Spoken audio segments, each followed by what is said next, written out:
You are standing in the middle of the Serengeti. The grass is dry and pale, the color of old bone. The air smells like dust and something you cannot name. 50 meters ahead, a lion is looking at you. Not past you, not through you, at you. And in this moment, most people do the same thing. They panic. They look away. They step back. They make noise. And every single one of those responses is wrong. Not just wrong, dangerous. Because what is happening in those 3 seconds is not what you think it is.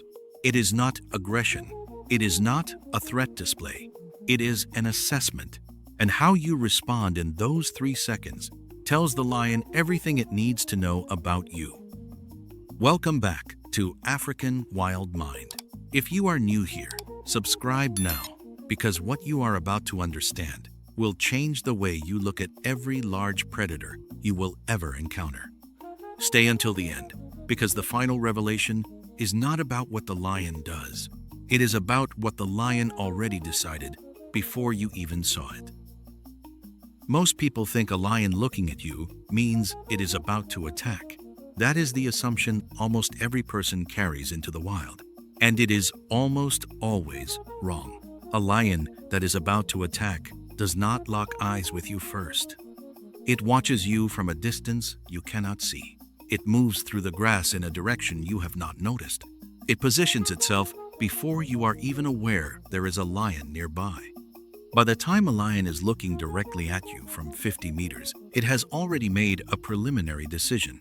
It has decided you are worth examining. That is different from deciding you are prey. What you are seeing in that moment is not the beginning of a hunt. It is the beginning of a conversation you do not know you are having. And the language is not sound. It is posture. It is stillness. It is the direction of your gaze. It is the speed of your breathing. It is whether you grow larger or smaller in the next 3 seconds. The lion is reading all of it, simultaneously, in real time. In protected areas such as the Serengeti and Kruger, experienced field guides often describe this moment not as instant aggression, but as assessment. The lion is not reacting. It is reading. It is gathering information about something unfamiliar in its landscape. And the question it is asking is not, "Can I eat this?" The question is, what is this? Is it prey? Is it a threat? Is it something that can be ignored? Your response in those 3 seconds is your answer. Your fear tells you to run, but running is the one answer you cannot give. Running can trigger pursuit behavior in large cats, not as a choice, as a reflex older than the savanna itself. The moment you turn and run, you have answered the lion's question. You have said, "I am prey." Your fear tells you to look away, but looking away suddenly can make you appear less aware.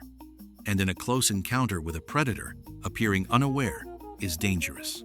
Not because the lion decides to attack, but because awareness is part of what makes you unclassifiable, part of what keeps you outside the category of prey.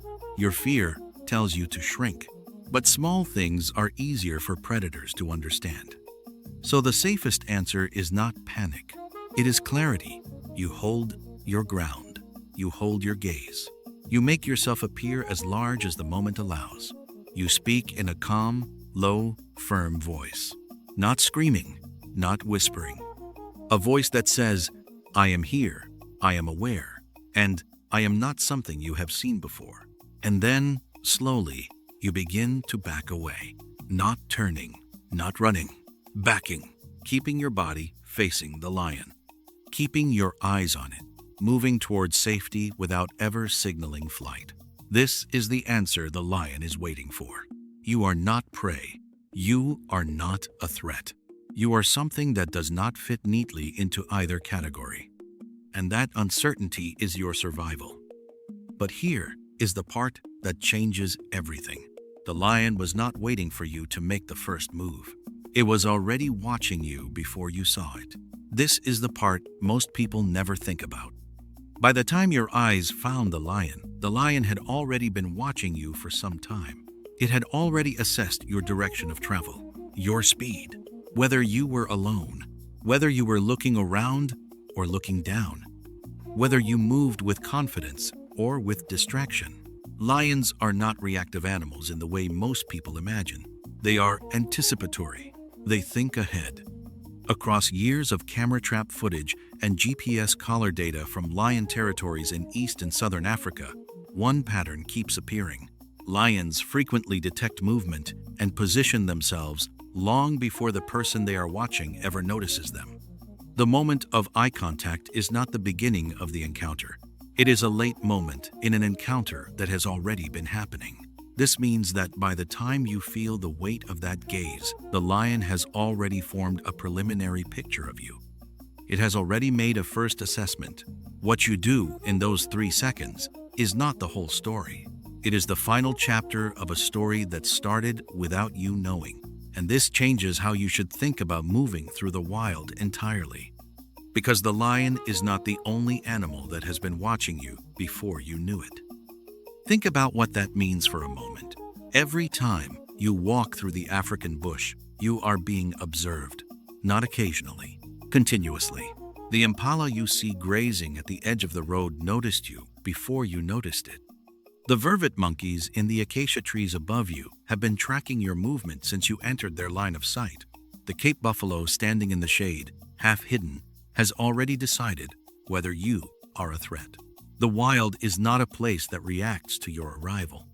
It is a place that has already processed your arrival by the time you feel like you have arrived. You are always the last to know you are being watched. And this is not a frightening thought. It is a clarifying one. It means the wild is not random. It is attentive. It is running a constant, overlapping system of observation and assessment that never stops. Every animal in the ecosystem is both observer and observed. Every movement is information. Every stillness is information. Every sound and every silence is information. And you, walking through it, are part of that information flow, whether you realize it or not. The question is not whether you are being read. The question is what you are saying. Now, consider the lion again, but this time, consider what it already knows about its own landscape. A mature lion in a territory it has held for years does not simply wander. It moves along routes it has used before. It rests in places where the wind carries information toward it. It positions itself near waterholes and game trails, not randomly, but strategically.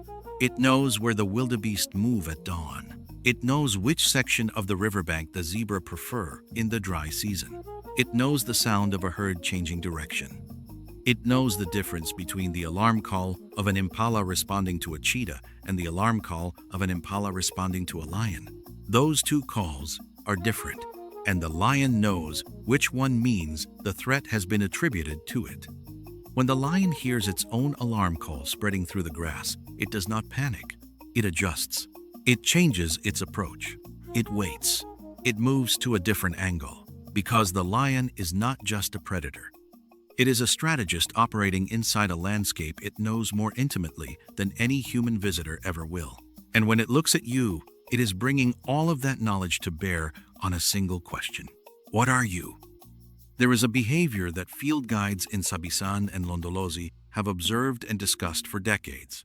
When a lion makes prolonged eye contact with a human on foot, and the human responds correctly, holding ground, maintaining gaze, speaking calmly, the lion will often do something that surprises people who witness it for the first time. It yawns. Not from boredom, not from tiredness. The yawn is a displacement behavior. It is the lion's way of releasing the tension of an unresolved assessment.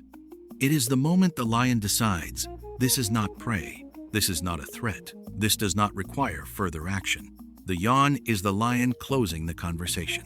It is the moment the encounter ends without violence.